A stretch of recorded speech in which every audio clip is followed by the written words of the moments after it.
Who is LeBron James? Page 1. Who is LeBron James? On July 8th, 2010, Sports Channel ESPN aired a special broadcast called The Decision. LeBron James was the reigning king of the National Basketball Association, NBA. King James, as he was nicknamed, was a free agent after playing for the Cleveland Cavaliers for 7 seasons. Players who are free agents can choose the basketball team they wish to play for. LeBron sat down with sportscaster Jim Gray to announce the name of the basketball team he decided to join for the 2010-2011 season.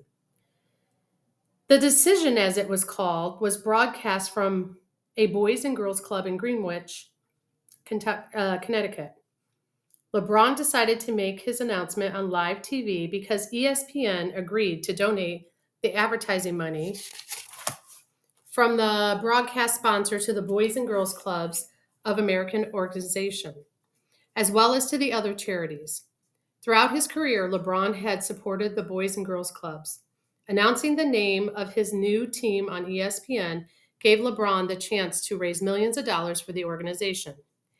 Jim Gray never asked LeBron why he agreed to have his decision televised or why it was taking place at the Boys and Girls Club. Millions of people watched the show to hear LeBron say, "In this fall, this is very tough. In this fall, I'm going to take my talents to South Beach and join the Miami Heat." There were a lot of reactions to LeBron's decision. Some Cleveland Cavaliers fans felt betrayed and even burned their number 23 jerseys. That was LeBron's jersey number. Basketball greats such as Michael Jordan and Magic Johnson criticized LeBron for making such a public display with his decision. LeBron was accused of placing his own fame above the game for announcing his decision on TV. The decision was the beginning of the most difficult time of LeBron's career. Not everyone was disappointed by the decision. Miami Heat fans celebrated, knowing that one of the greatest players of the game would be coming to their team. And LeBron himself knew he was taking control of his own destiny. Chapter 1. A Prince is Born.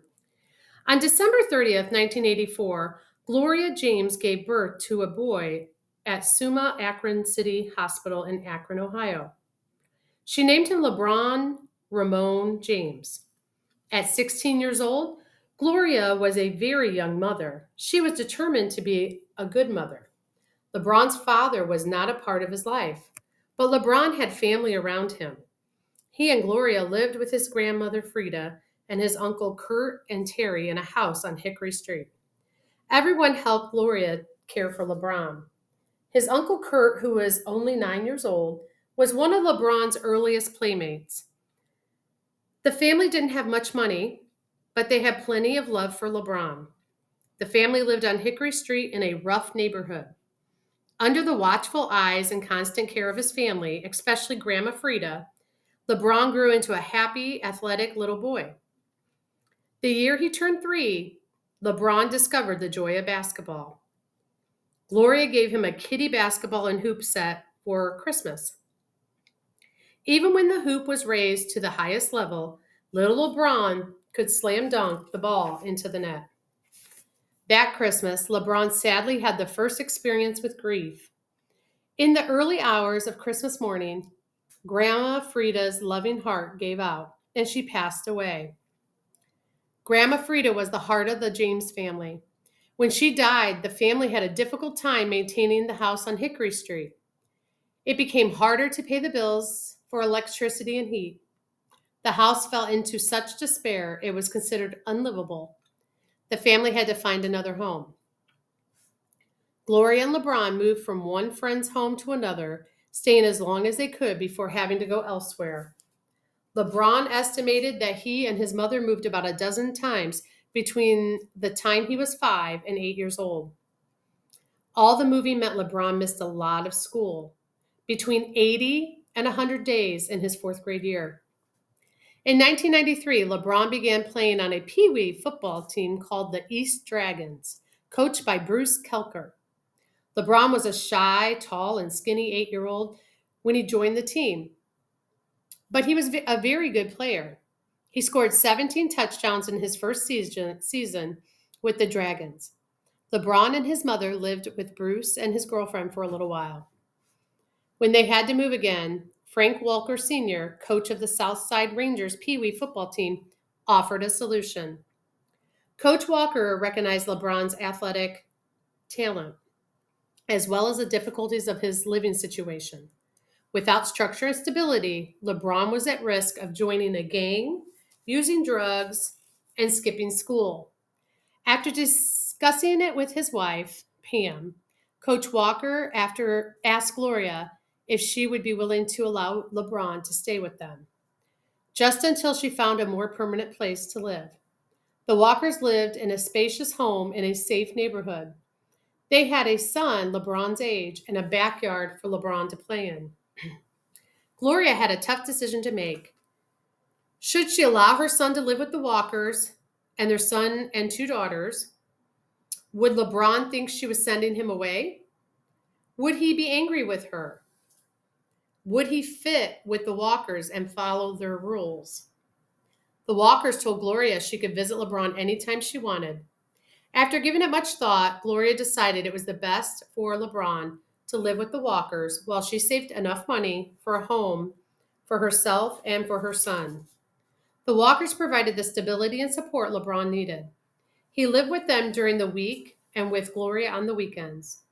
Frankie Walker Jr., Coach Walker's son, became like a brother to LeBron. Although it didn't start out that way, Frankie, who had been a very good player on his father's football team, found himself competing with the big, strong, skilled LeBron. The 2 boys eventually became good teammates and close friends. The Walkers made sure LeBron attended school and completed his homework. They gave him chores and other household responsibilities. LeBron had a positive male role model in Coach Walker. Pam Walker worked as an aide to the U.S. Representative Tom Sawyer, Sherrod Brown, and Betty Sutton. She and her husband showed LeBron prominent Black people who held successful careers. He had entered a world where attending college and being successful were expected. The Walkers were exactly what Gloria and LeBron needed at that time. Living with the Walkers gave LeBron the discipline he needed to achieve perfect attendance at the Portage Payoff Elementary for 5th grade. He was a hardworking student and earned a B average. That was also the year LeBron began playing Youth Recreation League basketball at the Summit Lake Community Center. His team, the Hornets, was also coached by Frank Walker Sr. LeBron was in 6th grade when Gloria found a nice apartment for them. One of LeBron's fondest memories of childhood was getting his key to his own home. I knew my mom was going to be there every single day, LeBron said later said. I had my own key that I wore around my neck. Having your own key to your own crib, that's the greatest thing in the world. And you learn responsibility because you don't dare lose that key.